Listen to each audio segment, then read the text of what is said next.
Ottawa, we love Today FM. Today FM rocks. Today's hit music on Today FM.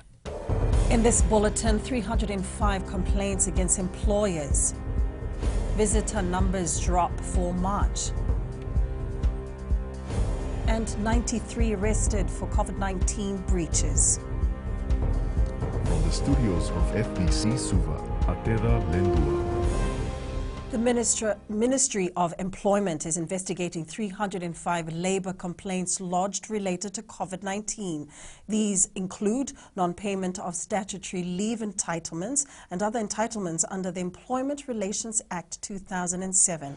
Minister Pravin Kumar says employers and workers need to work together to find solutions that are fair, while positioning the economy to be able to bounce back as quickly as possible once the threat of coronavirus has subsided. He adds, COVID-19 presents the biggest economic challenge in living history for Fijians. The minister says they have consulted with businesses and employees throughout Fiji and are aware that these are difficult times for all parties involved, particularly in travel-related industries. Provisional numbers show that visitor arrivals for March 2020 totaled 27,972, a decrease of 52.8% compared to March 2009. The Bureau of Statistics say the decrease can be attributed to the worldwide COVID-19 pandemic, which resulted in government restricting international travel. The closure of the Nandi International Airport towards the end of March also added to the decline. Australia was down by 51%, the United States by 53.9%, while Kiwi visitors dropped by 41%. China, the rest of Asia and the Pacific Islands recorded similar declines across the board. 93 individuals were arrested for breaches in the last 24 hours, with the Southern Division recording the highest. 36 cases were recorded in the South, 21 for breach of social gathering restrictions, and 15 for breach of curfew. The East recorded the second highest number of social gathering breach arrests, with 26 cases and 1 case of curfew breach. The Northern Division recorded 19 arrests for curfew breach. The Western Division recorded 10 cases of social gathering breach and 1 for breach of curfew. The Criminal Investigations Department has been directed to investigate an alleged assault involving police officers in the Eastern Division. Police Commissioner Brigadier General Sitiveni Giliho says the investigation is running parallel to their internal investigation. The Commissioner has directed that investigation must be conducted thoroughly and promptly. It's alleged that the officers pushed the victim off a bridge in Nangia, Wainimbuka, and then dragged him to a cassava patch where he was allegedly beaten.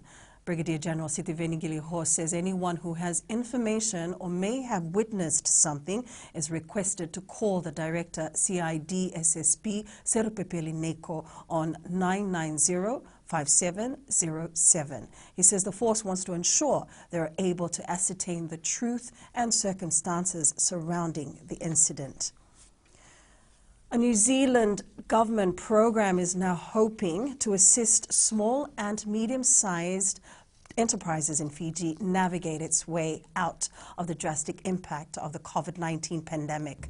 Blue Link Pacific, which operates under the Fiji Commerce and Employers Federation, also aims to support the private sector in the country by addressing the COVID-19 challenges. Blue Link Pacific is also offering a 100% subsidy on business advice through its registered partners to help grow economic activity. They follow the step-by-step process, and they will be able to assess their business in various areas like accounting, management, strategic planning, exports, standards, human resource. With schools in higher education institutions resuming today, the Fiji Higher Education Commission is urging all these institutions to adhere to the COVID-19 restrictions in place. Communications Officer Epineri Rawalai says this is to ensure that students are safe in schools.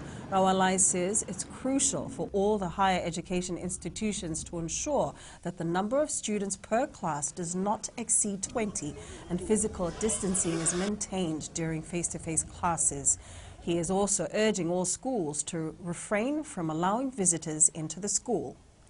Where possible, we are encouraging higher education institutions to deliver their training activities to students through the use of an online platform.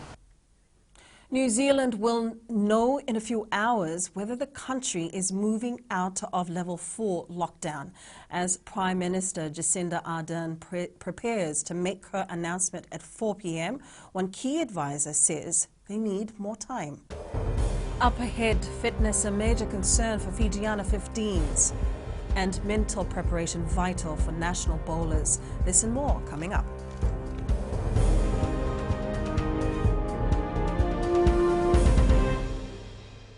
Bula FM, number 2 and seri. Bula FM, number 2 and seri.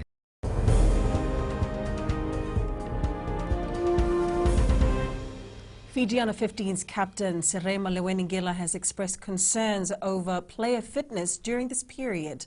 Sporting facilities have been closed and all forms of social gatherings banned in order to combat the spread of COVID-19. Lewenigila says this has not allowed the team to work together on fitness and set pieces, which will be vital come the Rugby World Cup next year. We can't train on our own. We're used to training with a team. And getting up to that international standard to play for next year, mentally it's going to be a challenge. National bowlers are urged to keep themselves mentally and physically fit despite this postponement of the World Outdoor Bowling Championship. Team manageress Usa Kalim says with the COVID-19 restrictions in place, bowlers have been advised to train individually.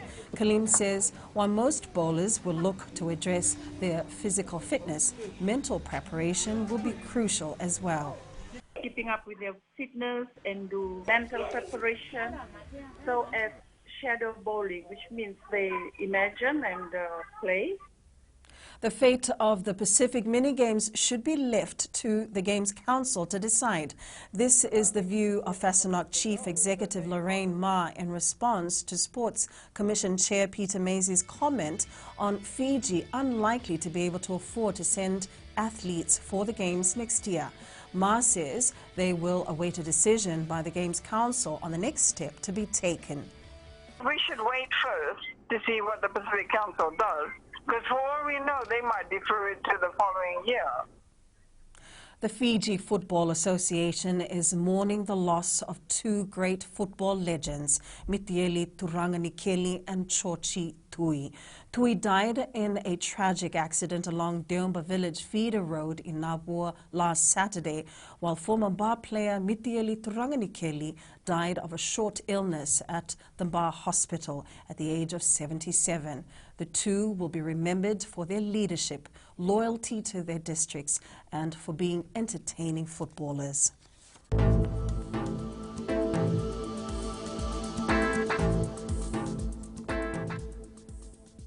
Occasional showers and a few thunderstorms over Vanua Levu, eastern and interior Viti Levu, Taviuni, and nearby smaller islands and Lau and the Lomai Viti group.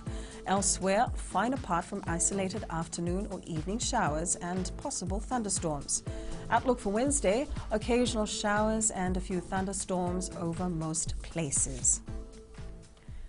And that's your FBC News now. Join us again at 7 p.m. for our major bulletin. Remember, in times of crisis, you need factual news that you can trust. Please don't believe fake news about the COVID-19 on social media.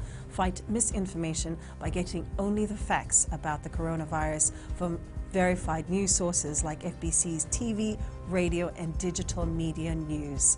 www.fbcnews.com.fj, keeping Fijians connected with the truth. Good afternoon.